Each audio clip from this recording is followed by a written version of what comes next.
ನಡೆಯಿತು ಬಾಣಗಳ ಯುದ್ಧ.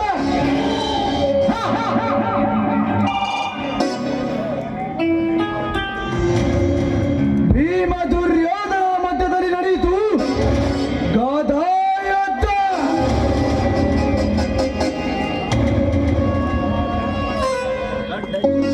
ಈ ರಾಜ ಮಹಾರಾಜರ ಮಧ್ಯದಲ್ಲಿ ನಡೆಯಿತು ಖಡ್ಗಗಳ ಯುದ್ಧ.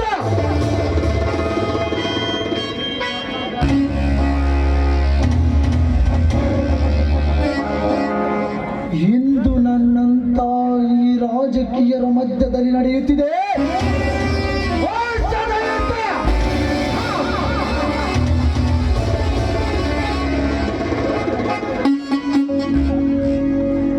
ಈ ಮೋಸದ ಯುದ್ಧದಲ್ಲಿ ನಾ ಗೆದ್ದು ಪ್ರವೀಣನಾಗಬೇಕೆಂದರೆ ನನ್ನ ಪ್ರಾಣ ಹೋಗಬೇಕು ಒಂದು, ಇಲ್ಲ ಆ ವೀರ ಧರ್ಮರ ಪ್ರಾಣ ಹೋಗಬೇಕು ಒಂದು. ಇಂದು ಇವೆರಡರಲ್ಲೊಂದು ತೀರ್ಮಾನವಾಗಲೇಬೇಕು.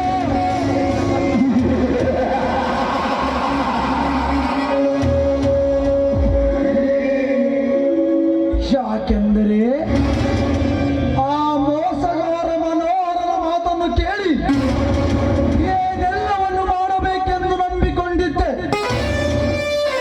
ಆದರೆ ತನ್ನ ಹಿತಾಸಕ್ತಿಗಾಗಿ ತನ್ನ ಸೂಳೆಯನ್ನೇ ತಂಗಿಯನ್ನು ನಡೆಸಿ ಆ ಶಶಿಧರನಿಗೆ ಮದುವೆ ಮಾಡಿ ತನ್ನ ಕಾರ್ಯವನ್ನು ಮುಗಿಸಿ ಅವಳನ್ನೇ ಕೊಂದು ನನ್ನ ಕಾರ್ಯವನ್ನು ಅರ್ಥಕ್ಕೆ ನಿಲ್ಲಿಸಿದ ಪಾಪೆ.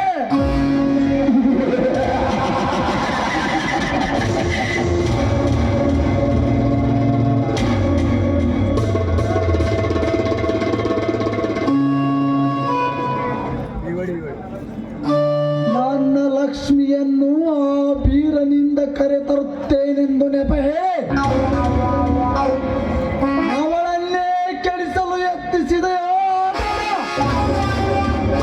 ಈಗ ನೀ ನನ್ನ ವೈರಿಯೇ ಸರಿ, ನಿನ್ನನ್ನು ನಾನು ಮುಗಿಸದೆ ಬಿಡಲಾರೆ.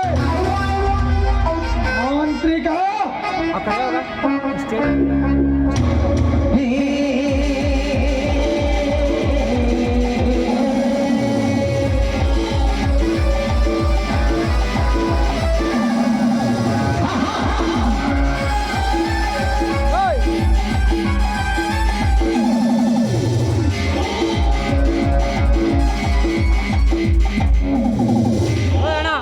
ಈಗಲಾದ್ರೂ ನನ್ನ ಮೇಲೆ ಮಾತಿ ಮೇಲೆ ನಂಬಿಕೆ ಬಂತೇನ್ರಿ ಗೌಡ್ರಿ? ಈ ನಿಮ್ಮ ಲಕ್ಷ್ಮಿಯನ್ನು ಇಲ್ಲಿಗೆ ಒತ್ತು ತರಲು ಎಷ್ಟು ಕಷ್ಟಪಟ್ಟೆ ಗೊತ್ತೇ? ಹೆದರಬೇಡ ಮಾಂತ್ರಿಕ, ಹೆದರಬೇಡ. ಈ ಪಟ್ಟಿರುವ ಕಷ್ಟಕ್ಕೆ ಒಂದು ದಿನ ಅದರ ಬೆಲೆ ಕಟ್ಟುತ್ತೇನೆ. ಆದರೆ ಈಗ ನನಗೆ ಆ ವೀರನ ರಕ್ತ ಬೇಕು. ಹೆಂಗೆ ಗೌಡ್ರಿ? ನಾವು ತಂದಿಟ್ಟ ಲಕ್ಷ್ಮಣವನ್ನು ಬಿಡಿಸಿಕೊಳ್ಳಲು ಆ ಬೀರ ಇಲ್ಲಿಗೆ ಬಂದೇ ಬರ್ತಾನೆ. ಆಗ ನಿಮ್ಮ ಸೇಡು ತೀರಿಸಿಕೊಂಡು ಬಿಡ್ರಿ.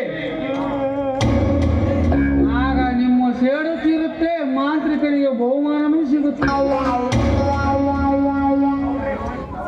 ಗೌಡ್ರಿ, ಆ ಮನೋಹರ ನೀಚ ಮನೋಹರ ನಮ್ಮ ರಮಣಿ ಕಡೆ ಓಡಿ ಬರ್ತಾ ಇದ್ದಾನೆ.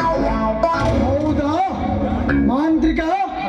ಈ ಬಂದೂಕಿನಲ್ಲಿ ಎಷ್ಟು ಗುಂಡುಗಳಿವೆ?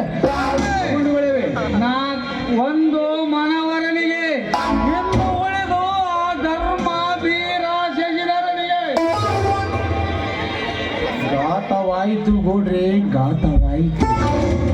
ಘಾತವಾಯಿತು, ಎಲ್ಲ ಘಾತವಾಯಿತು. ಲಾವಣ್ಯನಿಂದ ಉಳಿದ ಕೆಲಸ ಮಾಡಿಸಬೇಕೆಂದು ಅವಳ ಹತ್ತಿರ ಹೋದಾಗ ಆ ಶಶಿಧರನು ನನ್ನನ್ನು ಕೊಲ್ಲಲು ಪ್ರಯತ್ನ ಪಟ್ಟ. ನನ್ನ ಜೀವ ಉಳಿಸಿಕೊಳ್ಳೋಕ್ಕೋಸ್ಕರ ಅವಳನ್ನು ನಾನೇ ಕೊಂದು ಬಿಟ್ಟೆ. ಈಗ ಆ ಶಶಿಧರನು ನನ್ನ ಕೊಲ್ಲಲು ಬರುತ್ತಿದ್ದಾನೆ. ಮುಚ್ಚಲೇ ಬಾಯ್ನ,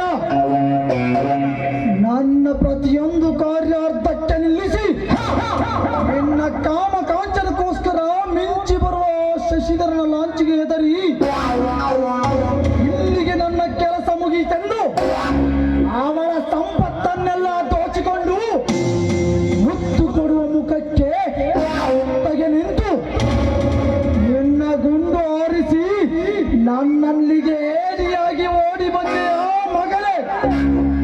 ಏನೋ ಸಾಮಾನ್ಯನಲ್ಲ, ನನ್ನ ಕಣ್ಣಲ್ಲಿಯೇ ಮಣ್ಣೆರಚಿ ನನ್ನನ್ನೇ ಬಗ್ಗಿ ಬಡಿಸುವ ಉತ್ತರ ಕುಮಾರ ನೀನು. ಎನ್ನಂತ ಮೋಸಗಾರ ನನ್ನ ಗುಂಪಿನಲ್ಲಿರಬಾರದು. ತಗೋ ಇದರ ಪ್ರತೀಕಾರ. ಗೌಡ್ರೆ, ನನ್ನದು ತಪ್ಪಾಗಿದೆ, ಕ್ಷಮಿಸಿಬಿಡಿ. ಸಾಧ್ಯವಿಲ್ಲ. ನನ್ನ ಸೇಡು ತೀರಬೇಕಾದರೆ ನೀನು ಸಾಯಲೇಬೇಕು. ನನ್ನ ಆಟ ತೀರಬೇಕಾದರೆ ಎನ್ನ ಗತ ತೀರಬೇಕು.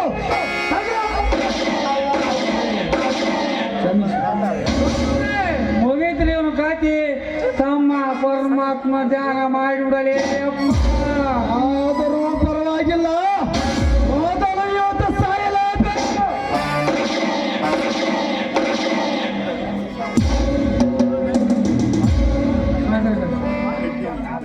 ಈಗ ಬರ್ತಾನಲ್ಲ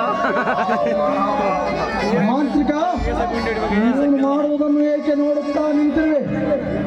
ಎತ್ತು ನಿನ್ನ ಯಮದ ಕತ್ತಿನ ನೆತ್ತಿಯನ್ನು ಸೀಳಿ ನಮ್ಮ ಹಿಂದಿನ ಮನೆಯಲ್ಲಿರುವ ನೆಲಮಾಡಿಯಲ್ಲಿ ದೇವರನ್ನೇ ತಾಕಿಬಿಡು.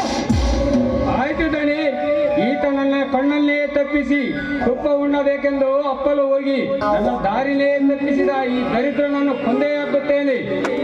ಜೈ ವೀರಭದ್ರ.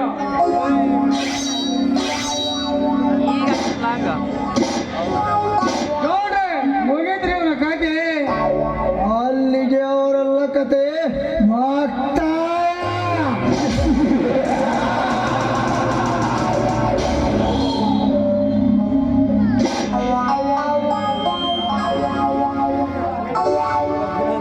ಮಗ